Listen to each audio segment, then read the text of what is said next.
Surfing is a crazy sport. There's no need for you to be in the water at that time. You might get eaten by a shark. I do not feel sorry for you. I feel bad, but not sorry because you knew the thing was there. What's crazy is you even have experts that defend sharks. I don't even know when this started. When did we start defending killers? Like, we defend them. They're out there in the ocean, they're killing and stuff. And then you have these shows, Discovery, Shark Week, 50-50, shark experts. And they come out, hi guys, I just want to tell you a little bit about sharks. Did you know that sharks aren't the mean killers everybody paints them out to be? Sharks don't even like eating humans. They don't. How do you know this? How do you know this? I mean, for things that don't like humans, they've eaten a lot of them, You have to admit. They've eaten a hell of a lot. Surely the memo would have gotten around by now. No, they don't like eating humans. What happens is they get really confused, because from underneath they see you paddling on the surface and they mistake you for a seal. They think you're a seal and they come up and they grab a bite, and then by the time they realize you're not a seal, it's too late. It's not their fault. They're just sharks. I'm like, really? Why don't those same people come and defend like black people when people are saying black people commit crime, black people crime? Like, why don't they have those same people there, Like, these blacks always robbing people, these blacks always, and they come and, well, actually, guys, black people don't like crime. Yeah. What happens is they get like really, really, really, really poor because of things that have happened in the past. And then like some of them resort to criminal activities to try and make ends meet. And so when they see you from far, they just get confused because you look like an ATM. Because you freeze every time they see you. You freeze. And then they poke you and money comes out. Yeah. It's not their fault. They're just poor. It's a lot of rubbish. That's what it is. Sharks don't like people. How do they know? Do they ask them, don't like. Tastes like Marmite. I don't surf. I sit on the beach and I enjoy it from there. It looks beautiful. I enjoy it. And I'm sitting on the beach in Malibu. And it's during the week, so it's really empty. There's just one girl surfing out there, California babe, and she's rocking it, And she's got long blonde hair and tan, looking very fake, and just like, she's riding her board and doing her thing, and all those unnecessary surfing moves that people do, Just stay here, there's no need for. And sure enough, at the end of it, like she's doing those things, and the wave comes like, and I was like, you're dead.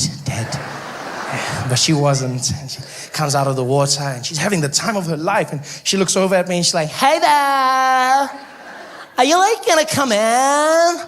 The water's like super amazing. I said, no, thank you. No, thank you. I'm just gonna sit here. And watch you. You're very good. Keep it up. She's like, OMG, you talk funny. No, I don't talk funny. You talk funny. Where are you from? I'm from South Africa. She's like, oh, wow. Like Africa?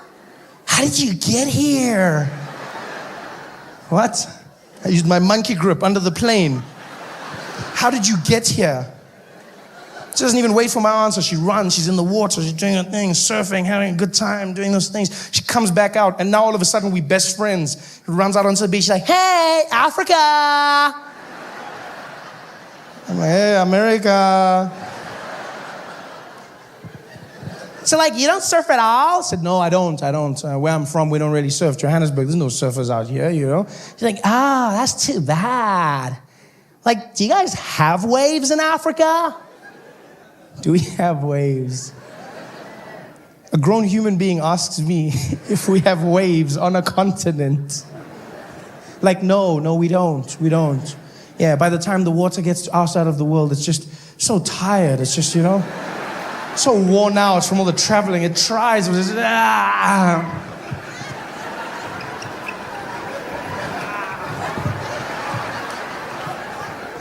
Do we have waves? She's brilliant. She says this and she runs back into the water. And every time she goes out there, it's like she comes back more stupid. It's almost like she's fishing for stupidity out there. It's almost like there is a shark. She's like, yeah, ask him this now, ask him this. Because she comes back, and I'll never forget this. Till the day I die, I will not forget this conversation. She comes back onto the beach, and she stands next to me, and she's taking off her wetsuit, and she goes, so, Africa, can I, ask you a question? Yeah, go ahead. Go ahead. If you're like from Africa, have you like ever had AIDS?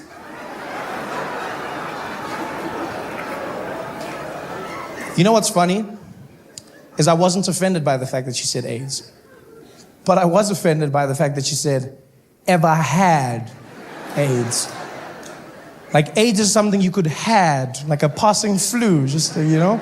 Hey, John, I didn't see you at work last week Thursday. Where were you? Yeah, I had a bit of AIDS there. I just hit me hard. I took some Corinza, now I'm back, bro. Ever had. And you know, I know as a child of a continent that's ravaged by this disease, it's my job, it's my duty to educate people when I meet them. You know, it really is a part of who I am. But you know when you look at someone in their eyes and there's no hope. It's just that old SABC tone, just like, doo. You know, so it's only two of us and I'm bored. I figure, why not have some fun? And so I look at her and I'm like, yes. Yes, America. I've had AIDS many, many times. She's like, oh, wow, really? Oh, my God. So aren't you gonna be like super skinny and dead or something? I said, no, AIDS is not as bad as you think. It's just like chocolate, you know? You just shouldn't have too much at one time. You're just like, AIDS. Oh, too much AIDS. Oh. And then you stop for a bit, and then afterwards you're like, more AIDS. You know, you just chill. She's like, wow, is it like chocolate? I said, yeah, you should try it sometime. She's like, No, that's disgusting. So then if it's like chocolate, then it's gonna get all melty, and I'll be covered in like AIDS chocolate, and I'll be all sticky, and I'll be all dirty. I was like, yeah, then you just take a shower. For the... No, what do you... Oh no, don't you laugh at my president. Damn you people, damn you. I don't accept your laughter, damn you. Don't you laugh, this has nothing to do with that great man. Turning my jokes against me, no. I will not participate in this madness. How else do you get clean? Hey there, thanks for watching. Now, all I need you to do is click on that little circle on your screen. Yeah, that one. Oh, yeah, just like that. Hold on. Yeah, click. Nice. Good times, man. Good times in South Africa, we're back. I've been gone for 2 years. What the hell have you people done with the place? What on earth have you done with the place? Shit is upside down. Julius is skinny, people. Don't laugh. What happened to my juju? What happened to my juju? I felt like a mom seeing her child skinny. Oh, Julius, and then? What happened? Did they take your land and your stomach? Oh no, my baby. Guys, what happened to Julius Malema? When I saw him, I honestly didn't know who it was. I saw this young, slender guy, thin face, but the same voice.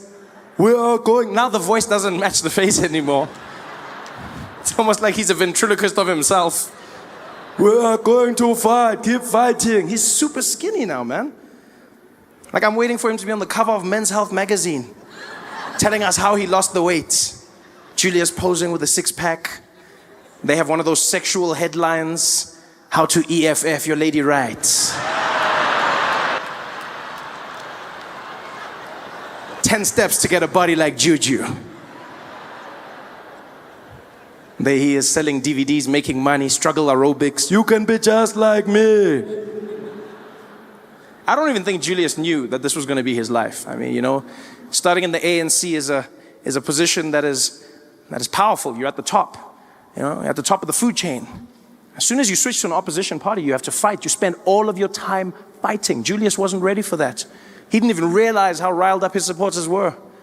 Every day he was there. The EFF is going to fight. Are you ready? We're ready. What do you want to do? We want to march. Yes. Where are we marching to? To Pretoria. Whoa. Why don't we get a Uber, guys? Yeah. Pretoria, yeah. What a stressful life. Poor Julius, man. From tender to slender.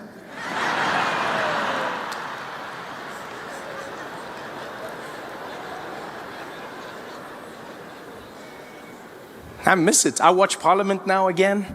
I went straight into it, watching the vote of no confidence. I was so stressed. I don't know about you, but I was so stressed. I was like, please, please, please, please don't let Zuma go, please. Don't let Zuma go. My jokes, all of my jokes, please, please. Because I mean, I know I've got Donald Trump, but it's not the same, guys. It's not the same. I want Trump and I want Zuma in my life. I want balance. Balance. Because you see, the thing is, like, South African politicians, they're crazy and they're fun, right? But they're benign. They're not dangerous. It's just fun and games. You know, I'm going to watch Julius. He's going to be there having his vote of no confidence, busy causing chaos. I love that watch. I watch that in America all the time. I don't think you understand. I don't know how to explain it to Americans, but it's so much fun. It's just Julius up there causing chaos every single day.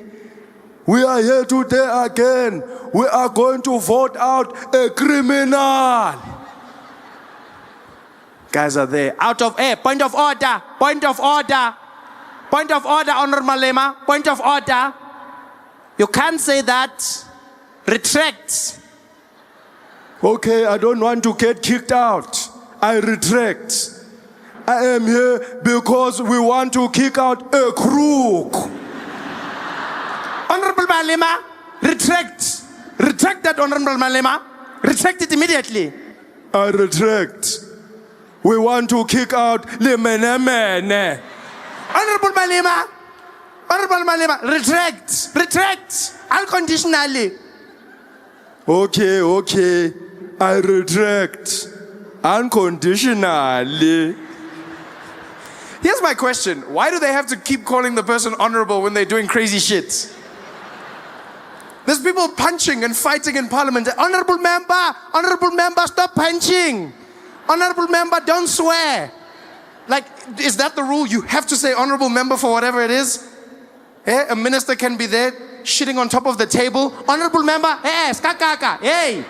Honorable member, ukaka kamutafuleng. Honorable member, retract that feces now. Honorable member, retract that feces immediately. Retract that feces immediately, please. I retract. Unconditionally.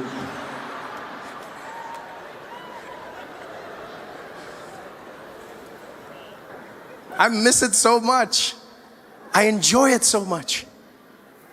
You know?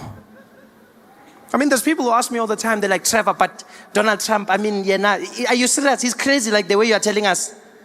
You know, people say that to me all the time. And by the way, can I just say, I appreciate every single one of you that watches The Daily Show in South Africa. I appreciate that. You're one of the biggest parts of my success. People didn't believe it. People didn't expect it. They didn't even know. They were shocked. South Africa is the #1 largest market of Daily Show viewers outside of the United States. Americans didn't know what hit them. They were like, Trevor, I don't know if this is real, but we've got, apparently there are like millions of people watching in South, does that look right to you? It's like, what does that mean? No, I mean, like, I didn't know, like, do people have that many TVs? Is that like a, do you guys have TVs? TVs, we have DSTV. Dlala ngathi, ketchup. Full buckets. Yeah.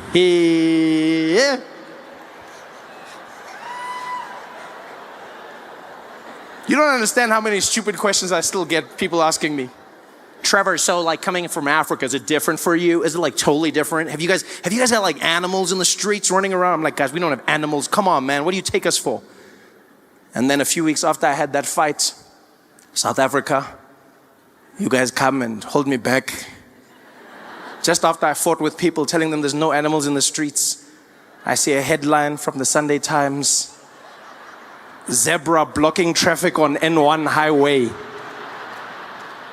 Now I have to go back. Okay, you see, sometimes, but not always, sometimes, there's animals. Hey there, thanks for watching. Now, all I need you to do is click on that little circle on your screen. Yeah, that one. Oh, yeah, just like that. Hold on. Yeah, click, click. Nice. Schadenfreude. German word. Schadenfreude. Right? It means to take great joy in the pain and suffering of others. Fun fact, that word was never translated into another language. I wonder why. My story happened in Edinburgh, Scotland. What I do whenever I'm traveling is, if I get to be in the same place as my friends, we try and spend as much time together. And what we'll do is we'll order like food or we'll go out. And when we do that, we allow one person to designate the meal. And so whenever my day comes around, consistently, I pick Indian food. All right? Yeah, I think it's the best cuisine in the world. Nothing comes close. You don't agree with me? Let's meet in the parking lot. We can fight. I love Indian food. Loved it my whole life. And so we're in Edinburgh. I'm with my friends. They're like, where are we going? Trevor, what do you say? I'm like, Indian food. They're like, every time Indian. I was like, yes, every time Indian food. I'm like, no, it's the same. I'm like, then why do you keep asking me? If you know, you know. Stop asking me. And I searched for where we were going to go. Because I always try and find the most authentic Indian restaurant I can find. Like authentic Indian restaurants. Do you know what I mean? So what I'll do is I'll go to a place and then I'll ask around. I'll ask people. I'll be like, where do you go? And then like, where the white people tell me, I don't go there.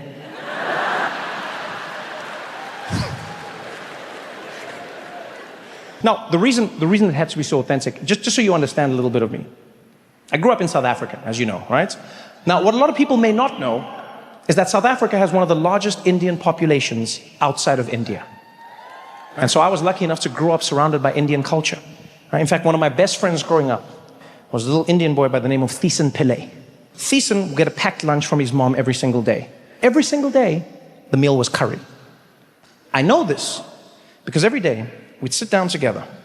Thiessen would open his little lunchbox. He'd open the bread, look inside, and then he'd scream at the top of his lungs. He'd be like, curry! Damn it, mommy! I was like, oh, but Thiessen, is it bad? He said, I don't even know anymore. I lost perspectives. Here, you can have it. And he gave me his curry sandwich. I bit it. And Toronto, there are moments in your life that will forever shape who you are.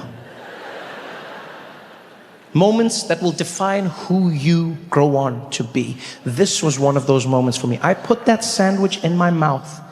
I bit down and my mouth came alive. My tongue discovered its purpose. I didn't know potatoes could pop like that. The flavors were bouncing around.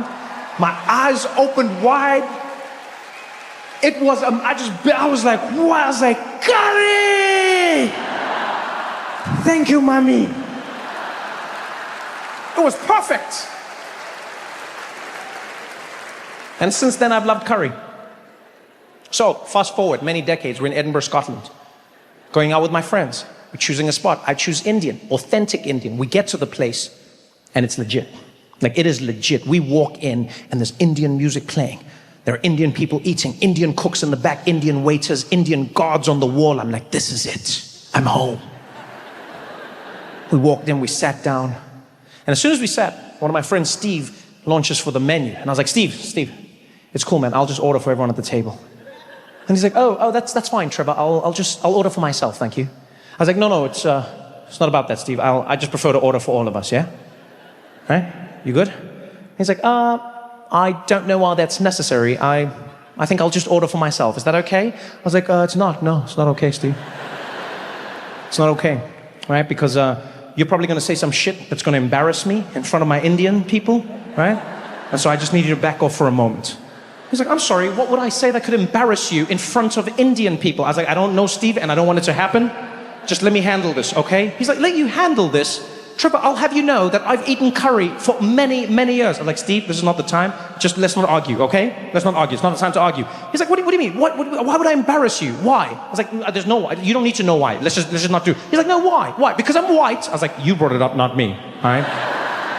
I wasn't going to bring up race, but you did, Steve. And now that you brought it up, let's talk about it. Every time I take my white friends to an ethnic restaurant, they always say some shit that embarrasses me. Every single time.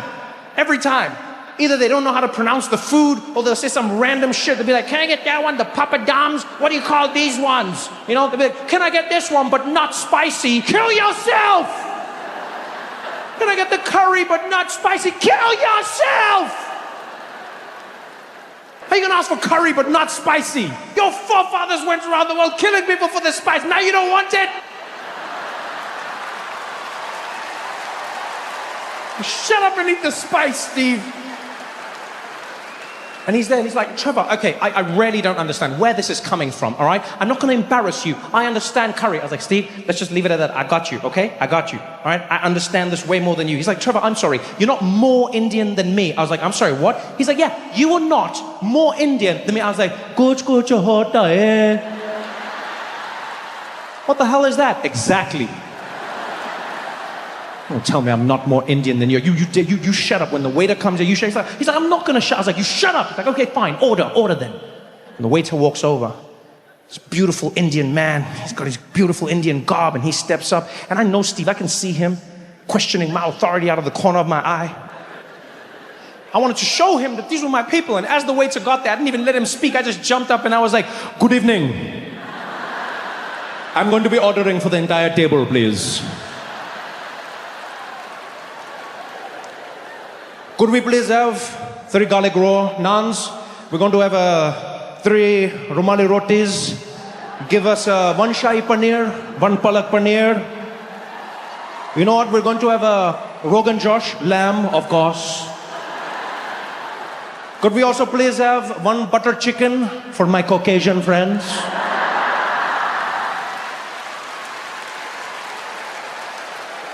And then we're going to have 3 samosas and 3 mango lassis to wash it all down. Thank you very much. I crushed it. I could feel it.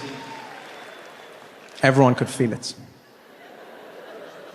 They could feel something. Because the table went dead. The waiter just stared at me. At first I thought he was impressed. Then I realized he was confused. And this Indian man leans in, looks me dead in the eye, and he's like, sorry sir, could you repeat what you said?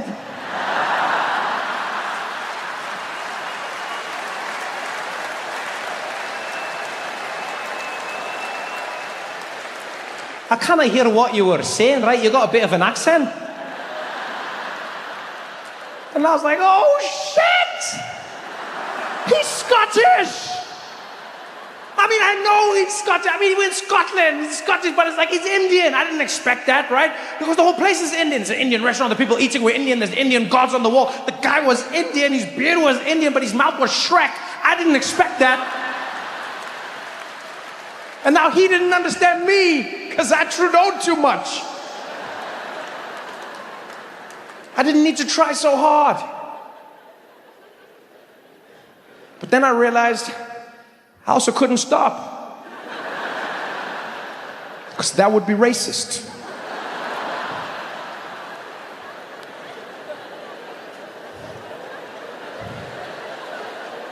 So now, I've got the Scottish Indian man looking at me. Everyone's quiet and he's like, if you don't mind, laddie, could you order again a little slower this time, right? I didn't hear what you said. You want me to place the entire order again? If you don't mind, I'm ready whenever you are. You know, I think everybody can order for themselves at the table. I don't think it's necessary for me to hold their hands. Everybody can order individually, and we can go from there, okay? We can go from there. And Steve was like, oh, I wish I could, but I'm so afraid I might offend someone. I think my friend here should order for us. Please, Trevor, go ahead. Go ahead. You're far more cultured than I am. I said, no, Steve, please, you can try your hand. I'm sure you know exactly what you want. He's like, no, but what if I say something embarrassing? The last thing I'd want to do is offend another person's culture, Trevor. Said, no, you can't offend anybody. There are no mistakes here, okay? We are all friends, okay? If anybody make a mistake, we forget about it. In fact, whatever happens today, we're all going to forget about it, okay? Just order. He's like, no, I wish I could. I really wish I could. But Trevor, please go. I said, no, you just order, Steve. He's like, oh, please, Trevor. I was like, order, bastard! Just order. The waiter was like, hey, there's no need to fight amongst yourselves. Look, clearly your friend's a little uncomfortable. Right, just order for him. It's like, yes, he's totally uncomfortable.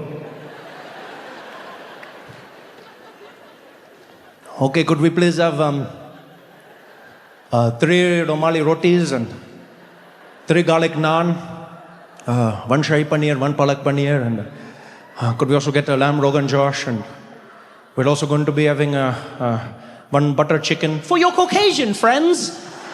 For anybody. Anybody can enjoy different types of curry. They don't all have to be spicy. It doesn't matter as long as you participate. There is no wrong way. Oh, you're so understanding, Trevor. Yes, I am. Could we also please get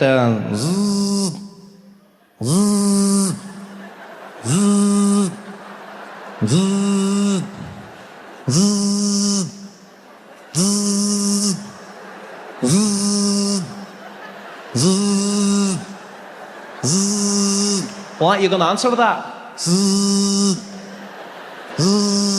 No, they can call me back later.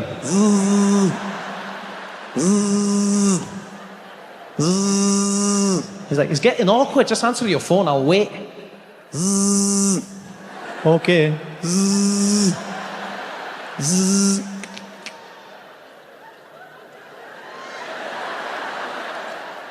Hello?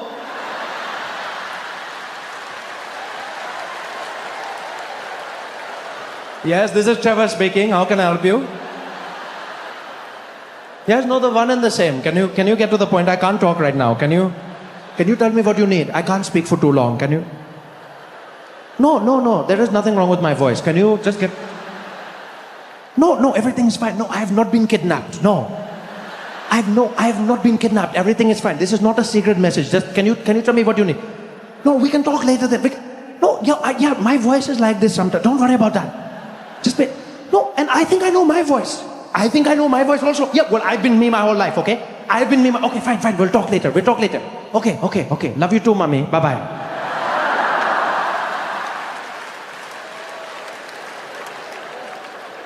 It's the most awkward meal I've ever had in my life.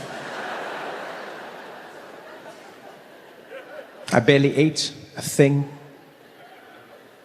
I sat there thinking about my life. We finally get up to leave. Steve is beaming from ear to ear. They walk out ahead of me, and as I'm leaving the restaurant, the waiter waves us off. He's like, good night, everybody. He's like, have a great night. And we wave at him, and he's like, hey, excuse me, before you go, hey, aren't you Trevor Noah? A comedian, right? I was like, yeah, why? He's like, oh no, because I totally got you, Trevor. I totally got you, Trevor. He's like, wait, what? Wait, you're Indian? He's like, of course I'm Indian. Of course I'm Indian. All places Indian. I totally got you, huh? I said, well, I don't understand. He's like, you don't understand. I understand. You walked in. I said, look, Trevor Noah coming. Then you start talking with accent. I go, I also do accent. Then you were doing accent. Then I do accent. Then you were doing accent. You make joke, I make joke. Do you like joke? I was like, no, I don't like your joke. I don't like your joke. I thought I was about to get cancelled. Do you see this shit? He's like, it was amazing. You were sweating so hard. Not from the curry, eh? That was so funny, Trevor. I was like, it was not funny. My friends were laughing at me. He's like, I know. He's like, I wasn't scared, man. Why would you do that? He's like, because, Trevor, I take great joy in the pain and suffering of others. It's called Schadenfreude. Yo, Toronto. You guys have been amazing. Thank you so much for coming out. I love you all. Good night. I miss about Zambia. It's how friendly the people were. Standard. Everywhere you went, People had a smile on their face. People were willing to talk to you. Just had this vibe to them, you know? It's something I feel like we've lost in South Africa. As part of our culture, we used to be a friendly nation. We used to be a people of smilers, a people of talkers, you know? Now we've got that thing, that anger, that distrust when we look at one another. I don't know what happened, but we've just lost it. You know, you see it with the workers in this country. They're so angry. You see how angry they are? All the workers. All of them. They're on strike. You know, we've had over 99 strikes in this country this year alone. 99 strikes, costing us billions. All different sectors. National mine workers, union of metal workers, petrol attendants. Yeah, petrol attendants. They threatened to burn the petrol stations down. We'll burn them to the ground with our petrol bombs. We just need someone to pour petrol for us because we're on strike. Murphy's Law, eh? Everyone was on strike. But there's one strike in particular that got to me. City Power. See that? The illegal strike of City Power that left thousands of households in Johannesburg without electricity. One household in particular got to me. The house of Nelson Mandela. There was no electricity at the house of Nelson Mandela. In the middle of the night, out of nowhere. You know how horrible that must have been? Lights, and the next thing.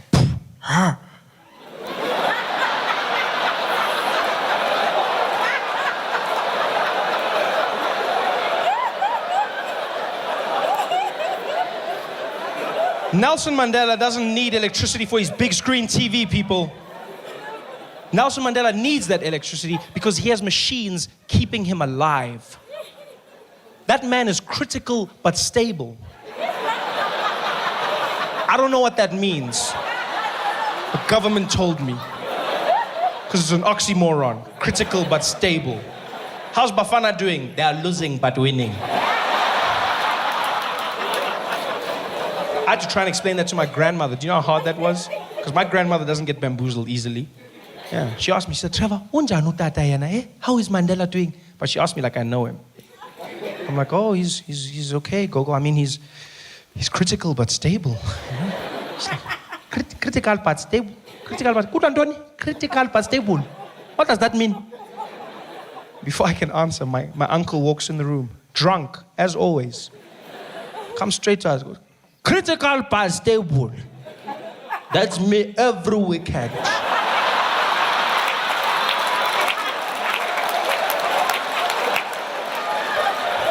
Who is this man? But no electricity at the house of Nelson Mandela, guys. And you know what's sad? Is this is the second time we've let him down. Second time. The first time was with the ambulance. Do you remember this? Yeah. Nelson Mandela got a lung infection. Needed to go to hospital. An ambulance picked him up from his home and then got stuck on the side of the highway for 4 hours. 4 hours. How is that even possible? I have so many questions, so many things I don't understand. For instance, why was Nelson Mandela even in an ambulance? Huh? Couldn't we get a helicopter for him? Can't we get a helicopter? He's old, get him a helicopter. Can't we afford it? I mean, his face is on our money. I'm sure we can do something. Huh? We can't get him that. We can't get him a helicopter. We can organize for the Guptas to land jets, but we can't get Mandela a helicopter. This is what we're saying. In fact, why not phone the Guptas? Phone them, yeah. Phone them.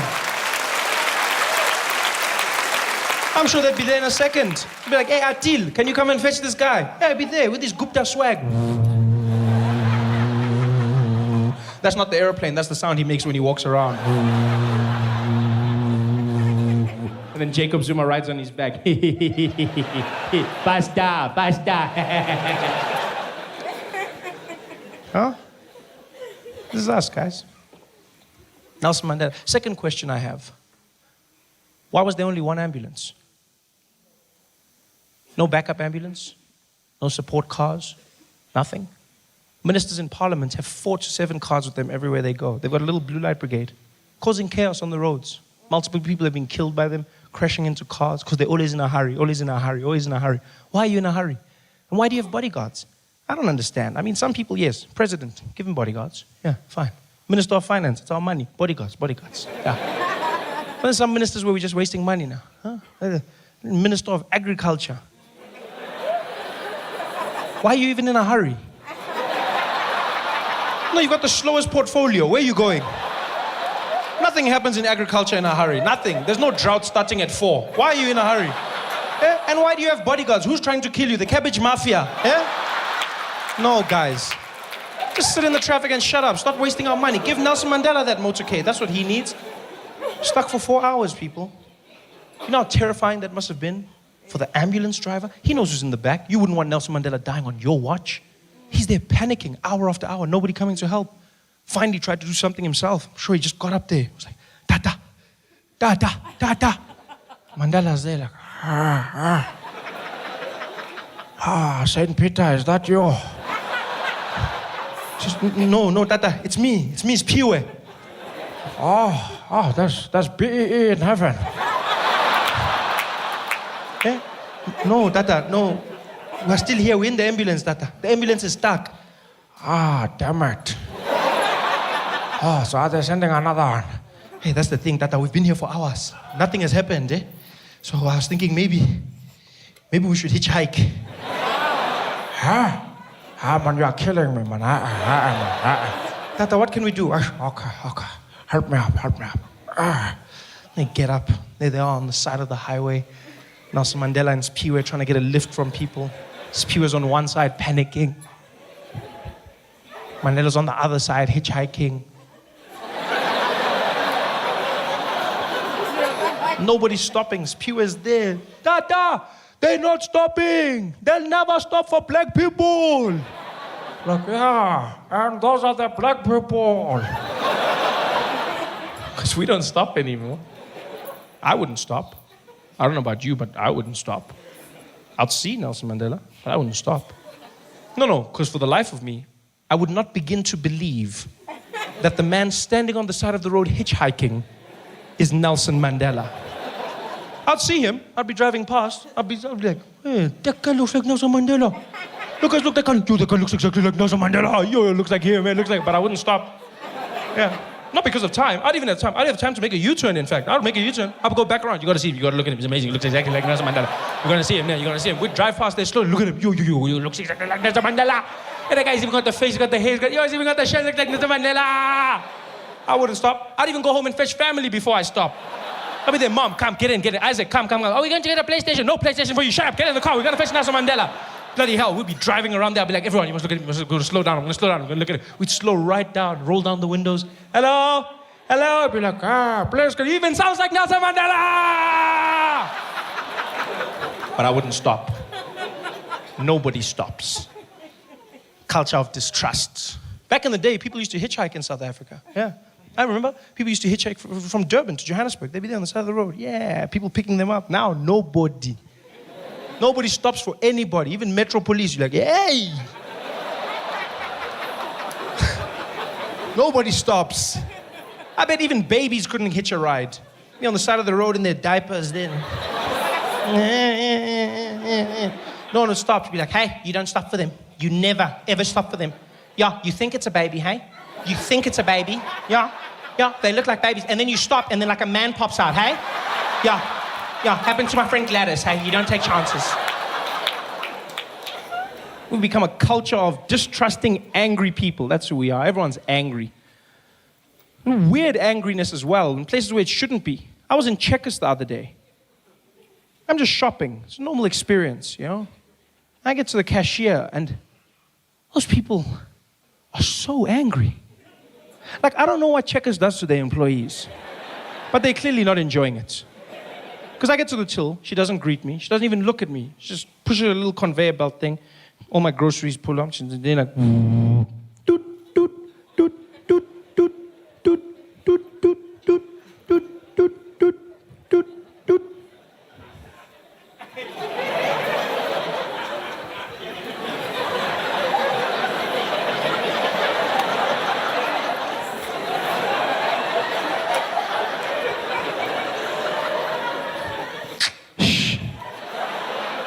They look at you like your dad invented the barcode.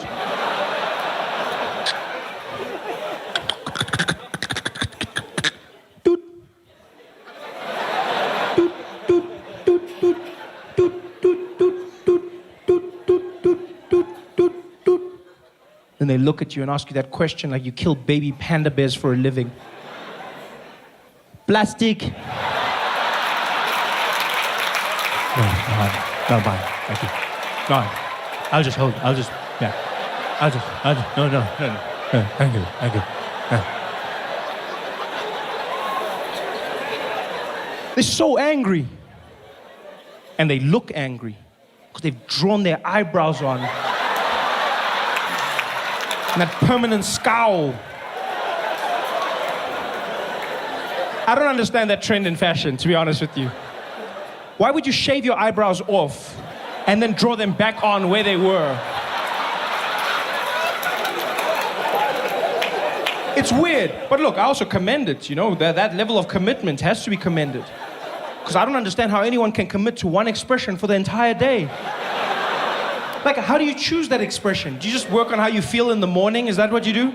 You just wake up, be like, I'm feeling angry. Yeah.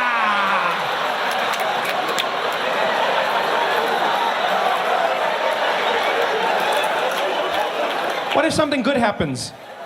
Something good. You can't even, you'd be like, yeah, Tembi, you won the lotto. Yeah. You don't look happy. I just can't show it. I'll draw it tomorrow.